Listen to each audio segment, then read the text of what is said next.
অভিকর্ষ ত্বরণ সম্পর্কে আমরা সবাই জানি। প্রতি একক ভরকে পৃথিবী নিজের দিকে যে হারে টানে সেটাই হলো অভিকর্ষ ত্বরণ।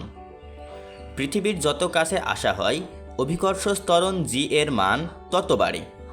সেই হিসেবে পৃথিবীর কেন্দ্রে তো জি এর মান সর্বোচ্চ হওয়া উচিত। তাহলে পৃথিবীর কেন্দ্রে জি এর মান শূন্য কেন? এই সম্পর্কে আলোচনা করা হবে দ্য জায়ান্ট ইউনিভার্সের আজকের এই পর্বে।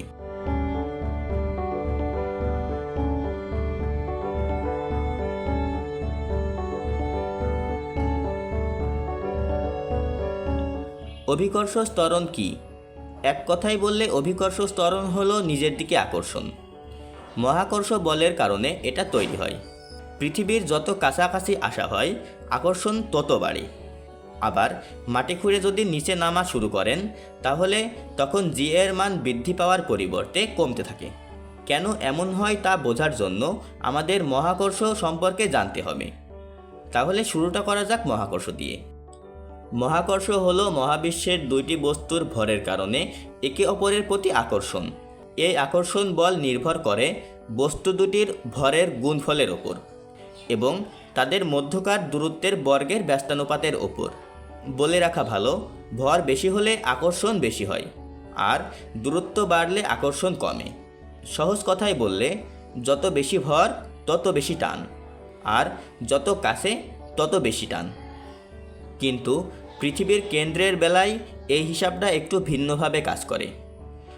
আপনি যখন পৃথিবীর ওপরে থাকি তখন পুরো পৃথিবীর ভর আমাদের টানতে থাকে পৃথিবীর নিজের দিকে। আমরাও আমাদের ভর দিয়ে পৃথিবীকে টানি, তবে আমাদের আকর্ষণ বল বা টানটা অতি সামান্য।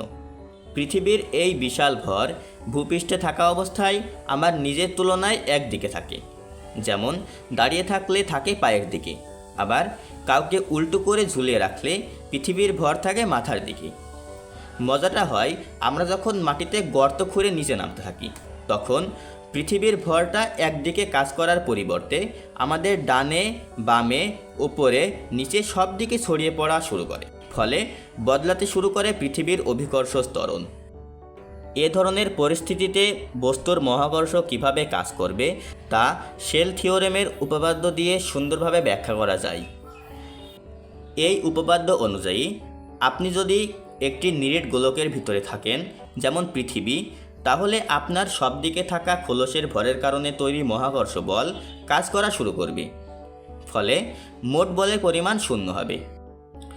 অর্থাৎ আপনি যখন ভূপৃষ্ঠে থাকেন তখন পৃথিবীর পুরো ভর আপনাকে নিচের দিকে টানে, কিন্তু আপনি যখন গভীরে নামতে শুরু করেন তখন আপনার পায়ের নিচের পৃথিবীর ভর আপনাকে নিচের দিকে টানে, আর আপনার মাথার উপরের পৃথিবীর অংশটুকু আপনাকে উপরের দিকে টানতে শুরু করে। যত গভীরে নামতে থাকবেন পায়ের নিচের ভর তত কমতে থাকবে এবং উপরের ভর বাড়তে থাকবে। এভাবে যখন আপনি একদম পৃথিবীর কেন্দ্রে পৌঁছে যাবেন তখন আপনার নিচে আর কোনো অতিরিক্ত ভর অবশিষ্ট থাকবে না। পৃথিবীর পুরো ভরটাই আপনার চারপাশে সমানভাবে ছড়িয়ে যাবে। এই অবস্থায় পৃথিবীর প্রতিটি কণা আপনাকে সমানভাবে এবং বিপরীত দিক থেকে টানতে থাকবে। ডানে যেটুকু টানবে বামে ঠিক ততটুকুই টানবে, সামনে যতটুকু টানবে পেছনেও ততটুকু। এই আকর্ষণগুলো একে অপরের প্রভাবকে সম্পূর্ণভাবে শেষ করে দেবে।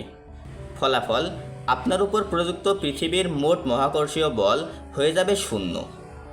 আর অভিকর্ষ ত্বরণ জি যেহেতু সরাসরি এই মহাকর্ষ বলের উপর নির্ভরশীল, যেমন এফ সমান mg, তাই বল শূন্য হলে জি এর মানও শূন্য হয়ে যাবে।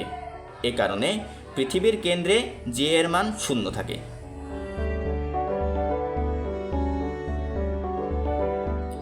ভিডিওটি ভালো লাগলে চ্যানেলটি সাবস্ক্রাইব করবেন। ধন্যবাদ।